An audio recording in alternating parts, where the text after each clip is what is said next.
evening and thank you for coming.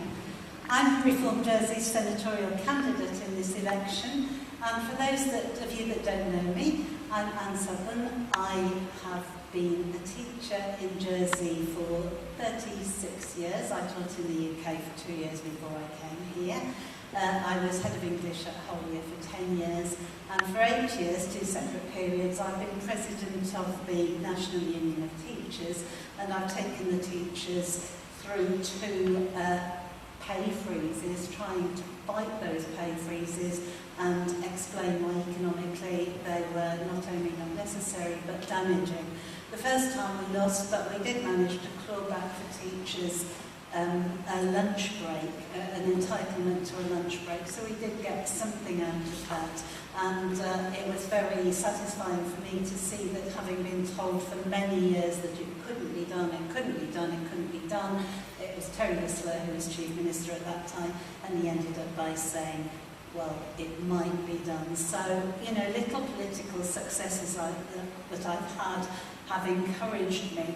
Now, why am I standing for Reform Jersey? As you probably know, I'm married to Jeff, and he said that you give me my best ideas, you give me my best lines, why don't you use them for yourself? So I'm going to try to do that. I do believe passionately in party politics for all the reasons Sam has said. I think a grouping in the States is the only way of getting things done. I also feel that I wouldn't have had the confidence to stand on my own without the support of a party. I mean, I'm getting help with all the practical things like posters and leaflets where I don't know where to start. But most importantly, I think that if you're standing as a party, you are making a promise to the electorate that you won't break. The electorate who vote for a party know exactly what they're getting, whereas if they vote for an individual, they don't. Individuals can promise you the world, but they won't have any mechanism for delivering on those promises, and they can say they change their minds when they get in, and really you can't rely on what they say. Now, why am I standing as a senator? This might seem arrogant. I've not served as a deputy. There is a feeling that you should serve as a deputy first.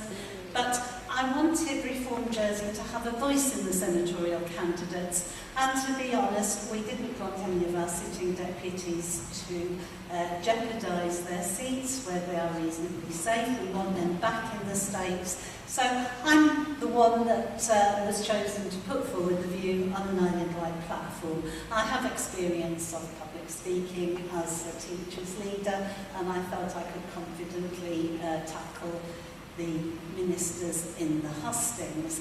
Having said that, I am slightly nervous because the ministers will say everything is fine, all is for the best in the best of all possible worlds, we don't want change.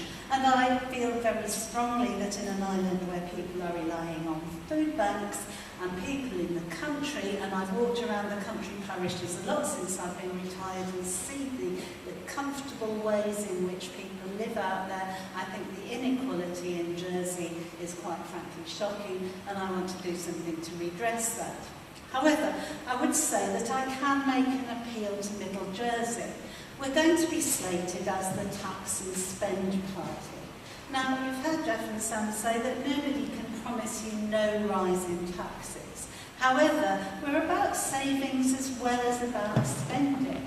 And I think one of the savings we can make is if we can tackle the living wage.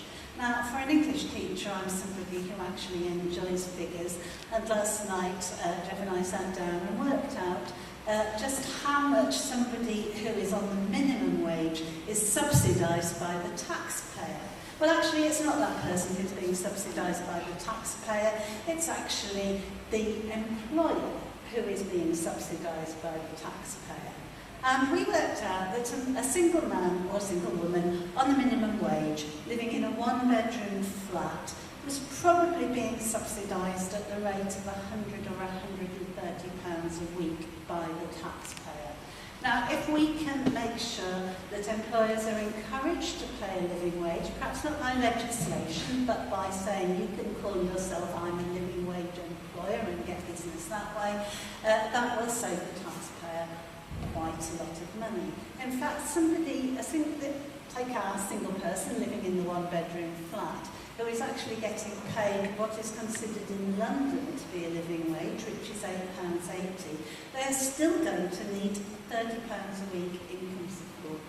And I find that quite an interesting figure. We really need to look at the level at which wages are being set, and that will save all taxpayers money.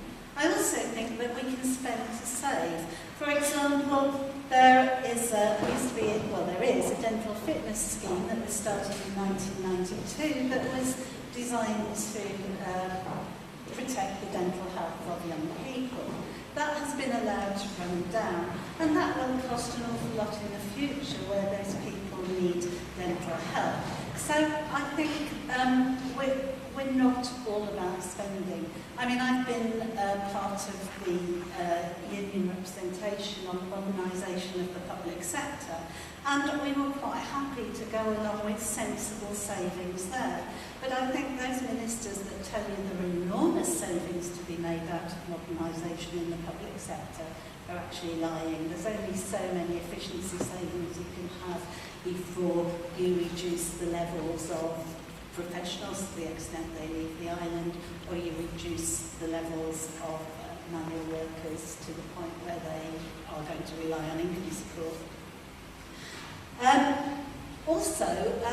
We've talked about raising the cap on social security so people pay more, but there might be scope for reducing it at the lower end. Somebody who's self-employed actually pays social security at the rate of 12.5%. That might not be appropriate for somebody who is just starting a business. We might need to scale that. So we're not all about taking more money from people. We're not about making businesses difficult to run. We are about fairness, and that's why I'm standing. And I haven't written a speech, and I think I've talked for far too long. So I'll hand over to Hannah.